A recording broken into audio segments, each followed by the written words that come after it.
Hello friends, അകലെ latest review. പ്രതാപന്റെ വീടും പറമ്പുമാണ് രാജു വാങ്ങിച്ചതെന്നറിഞ്ഞ് പ്രിയ വളരെ സന്തോഷത്തോടെ പറയാം. അപ്പോൾ വർമ്മ സാറും കുടുംബവും കുത്തുപാളയെടുത്ത്. എൻ്റെ ദൈവമേ, എനിക്ക് സന്തോഷമായി. ഇത് ഞാൻ നേരത്തെ അറിഞ്ഞിരുന്നെങ്കിലേ ഒരു കണ്ണൻ ചിരട്ടോടെ അങ്ങോട്ട് കൊണ്ടുപോയി കൊടുത്തേനെ. അത് തന്നെ വേണം, അയാൾക്ക് അങ്ങനെ തന്നെ വരണം എന്നൊക്കെ ഇങ്ങനെ പ്രിയ സന്തോഷത്തോടെ പറയാം. പക്ഷേ ഇത് രാജുവിനോ വേണുവേട്ടനോ അത്രയ്ക്ക് അങ്ങോട്ട് സൂചിച്ച ലക്ഷണമില്ല. അവർ രണ്ടുപേരും അല്പം മൗനത്തിലാണ് നിൽക്കുന്നത്. അമ്മ ഓർക്കുന്നുണ്ടോ എല്ലാം? അന്ന് അവരെല്ലാരും കൂടെ അവിടെ കാട്ടിക്കൂട്ടിയത്, നമ്മുടെ ചെറുക്കനെ നമ്മളെയൊക്കെ അവർ നാണം കെടുത്തിയത്. എൻ്റെ അച്ഛൻ ശപിച്ചിട്ടാണ് അവിടുന്ന് പോകുന്നത്. വേണുവേട്ടൻ ഓർക്കുവാണ് അന്ന് പ്രതാപനോട് പറഞ്ഞ കാര്യം. ഉദിച്ചുയർന്നു നിൽക്കുന്ന സൂര്യൻ ഈ പകൽ വെളിച്ചമാണ് സത്യം. കണക്ക് ചോദിക്കാതെ ഒരു കാലവും കടന്നു പോയിട്ടില്ല.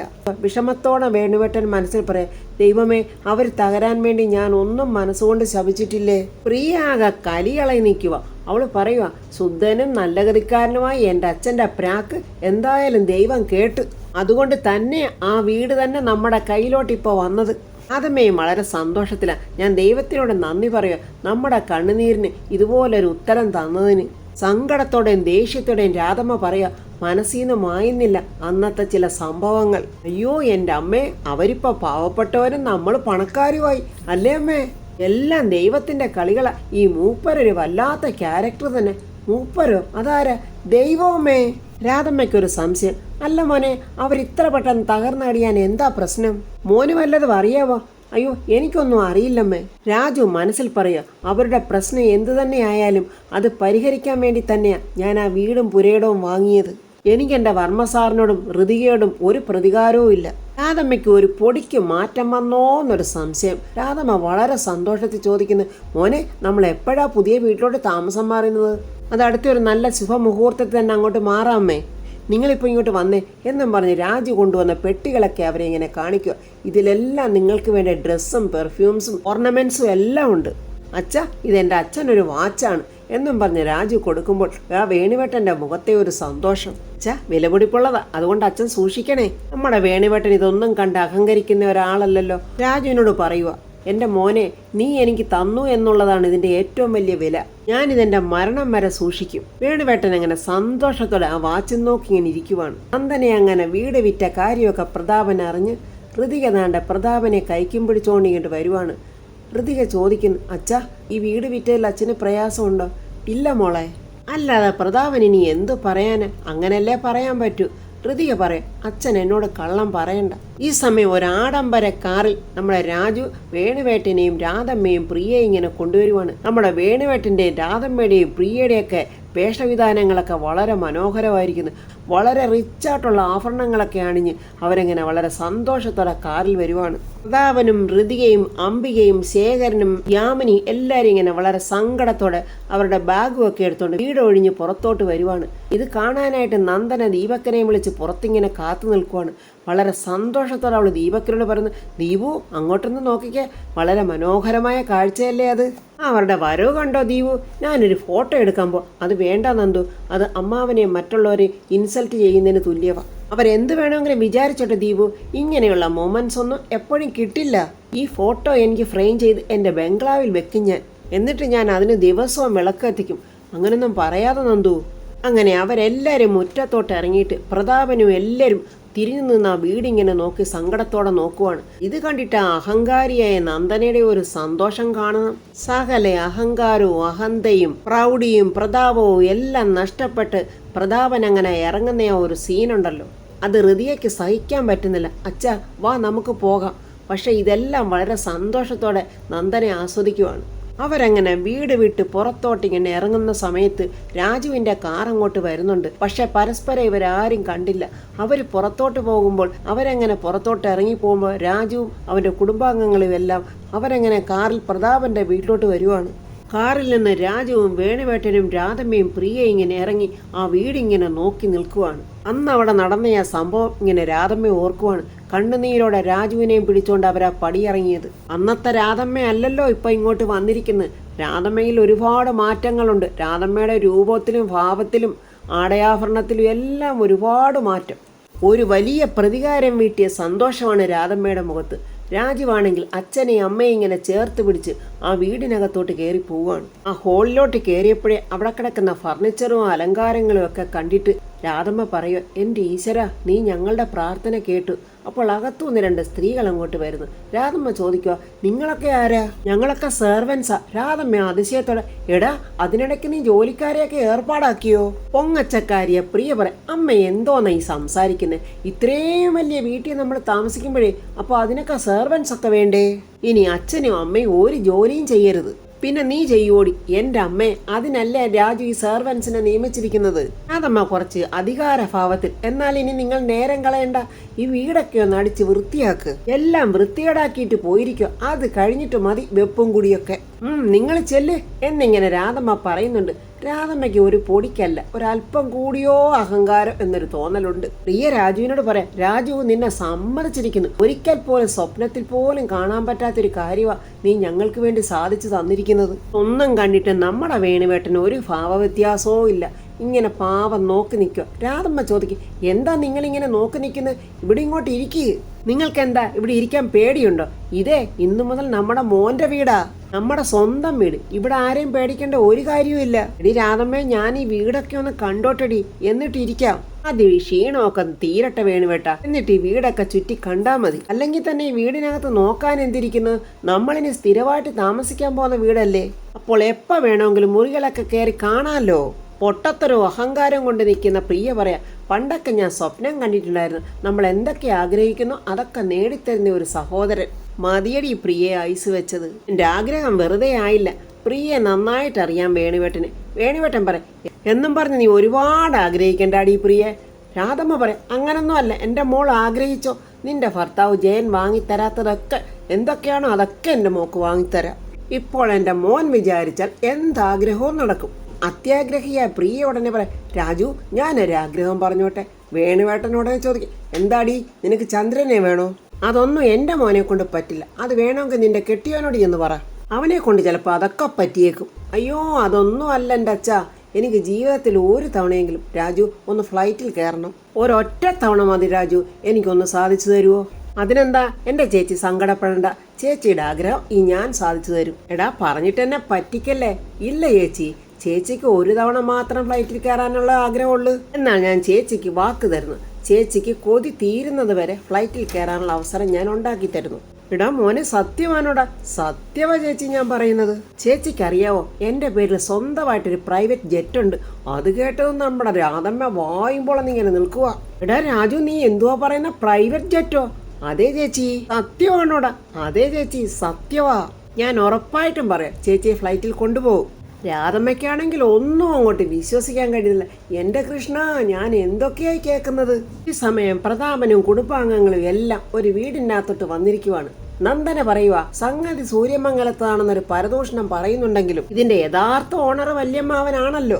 അതുകൊണ്ട് വല്യമ്മാവൻ തന്നെ വലതുകാൽ വെച്ച് അകത്തോട്ട് കയറിക്കോ. പ്രതാപൻ പറയുക, ഞാൻ സൂര്യമംഗലത്തെ ദാനമൊന്നും സ്വീകരിച്ചിട്ടില്ല, സ്വീകരിക്കത്തതുമില്ല. ഓക്കെ, എന്റെ അധ്വാനമാ. എന്നാലേ അധ്വാനിച്ചാളെ അകത്തോട്ടങ്ങ് കേറിക്കോ. ഇത് പ്രതാപന്റെ പഴയ ഒരു ഔട്ട് ഹൗസ് ആണ്. അങ്ങനെ അവരെല്ലാരും അകത്തോട്ട് കയറുവാണ്. ആൾതാമസം ഇല്ലാത്തതുകൊണ്ട് ഒടിഞ്ഞു പൊളിഞ്ഞ കുറച്ച് ഫർണിച്ചറുകളും ഒക്കെ അവിടെ കിടപ്പുണ്ട്.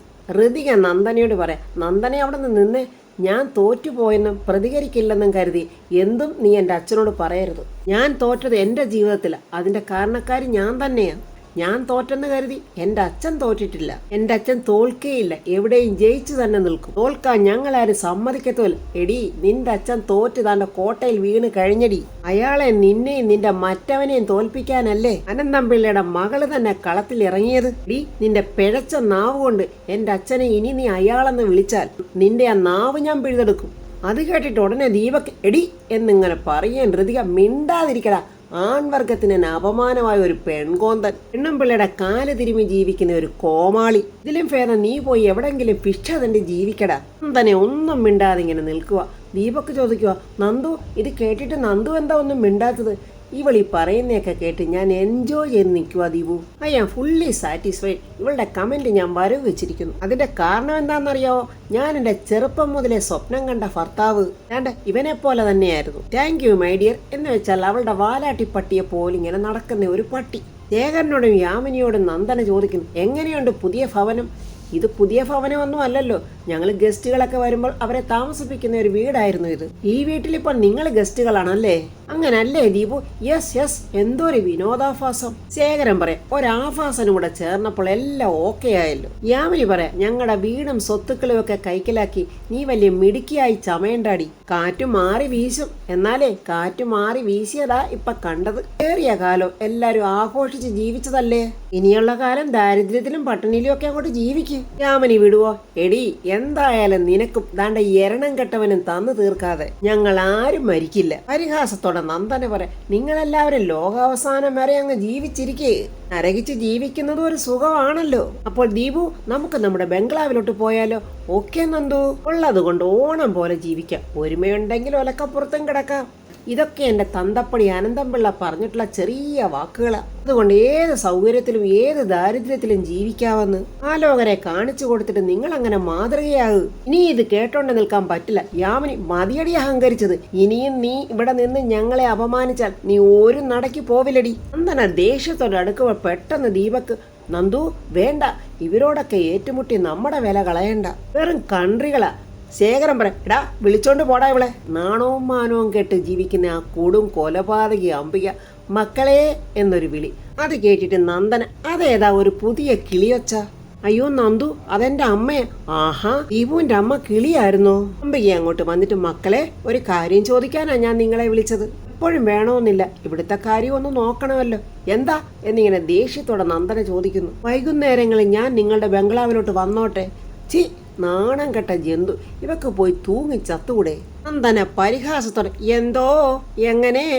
അയ്യോ കളിയാക്കണ്ട മക്കളെ. ഞങ്ങൾ കുറച്ചു നാളുകൊണ്ടേ അടച്ചിട്ടുന്നോണ്ടേ കടുക് ചാക്ക് മറിച്ചിട്ടതുപോലെ ചെള്ളുണ്ട്. അതുകൊണ്ട് ഞാൻ വൈകിട്ട് അവിടെ വന്ന് കിടക്കാന്ന് കരുതിയിട്ട.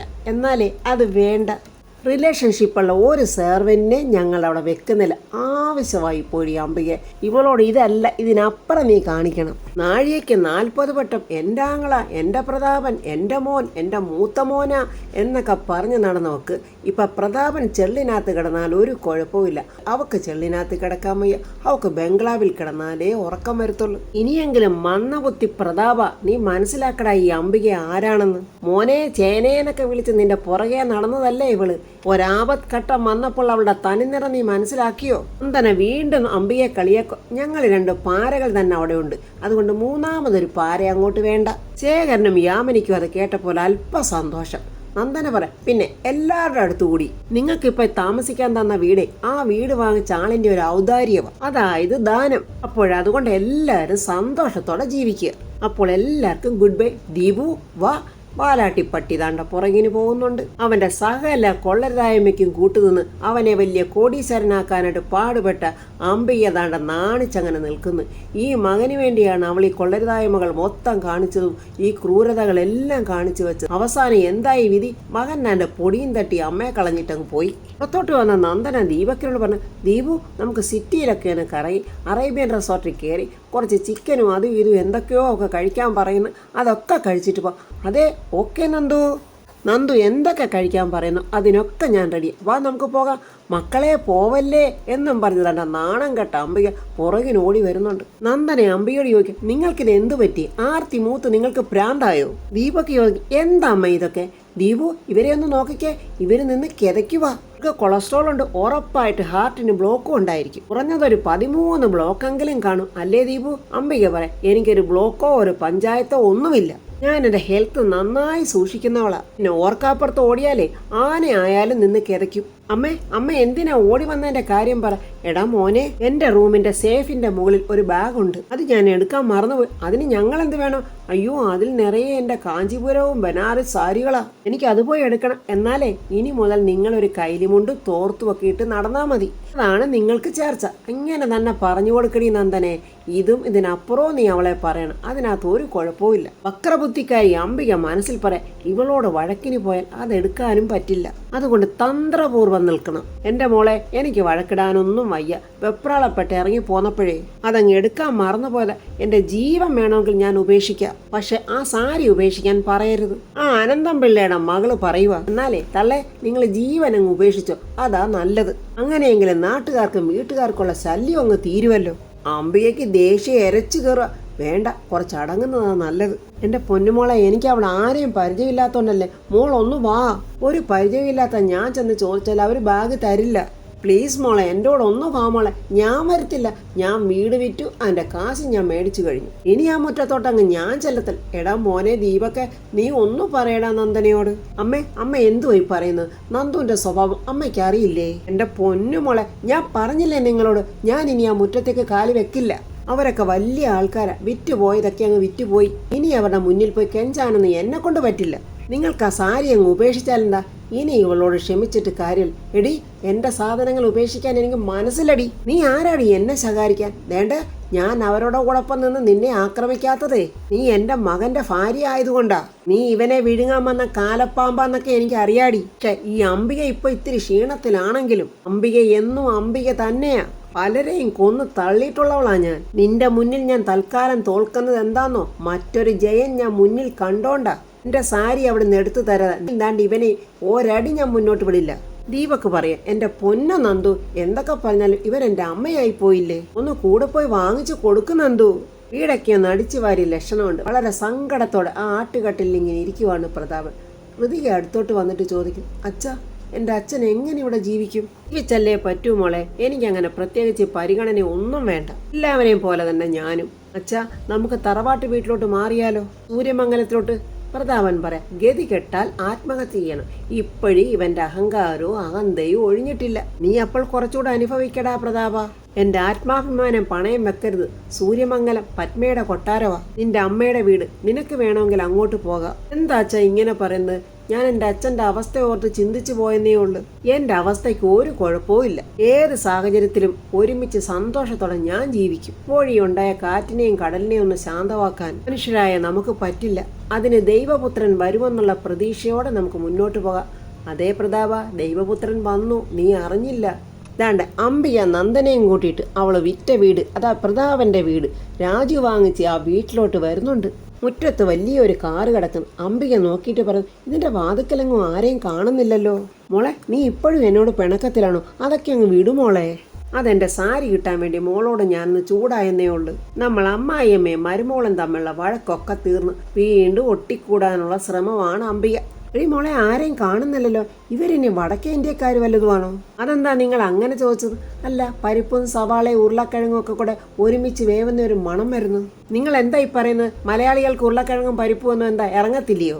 അമ്മ വാ, നമുക്ക് അകത്തുപോയി നോക്കാം എന്നും പറഞ്ഞ് രണ്ടുപേരോട് ഇങ്ങോട്ട് വന്ന് ആ സ്റ്റെപ്പിലോട്ട് കാല് വെക്കാൻ തുടങ്ങി. നിൽക്കവിടെ എന്നൊരലർച്ച. അതാണ് നമ്മുടെ രാധമ്മ. ശാന്ത സ്വഭാവിയായ നമ്മുടെ രാധമ്മ ഇപ്പോൾ രൗദ്രഭാവത്തിൽ കലിതുള്ളി നിൽക്കുന്ന കാളിയെപ്പോലൊരു നിൽപ്പ്. രാധമ്മയെ അവിടെ കണ്ടതും നന്ദനയുടെയും അംബികയുടെയും നല്ല ജീവനങ്ങ് പോയി. അപ്പോൾ ഫ്രണ്ട്സ്, കാലം തിരിഞ്ഞു ചുറ്റിയത് കണ്ടോ? ഇപ്പം രാധമ്മയായിരിക്കും ആ നന്ദനയെയും അംബികയും അവിടെ നാടിച്ചിറക്കി വെളിയിലോട്ട് ഓടിക്കുന്നത്. രാജുവാണ് ആ വീട് വാങ്ങിച്ചതെന്നറിയുമ്പോൾ ഇനി നന്ദനയുടെ പ്രതികാരം എന്തായിരിക്കും? അംബിക എങ്ങനെ ഇത് സഹിക്കും? ഇനി എങ്ങനെങ്കിലും ഇവൾ കാല് നക്കി രാജുവിൻ്റെ വീട്ടിലോട്ട് വരുമോ?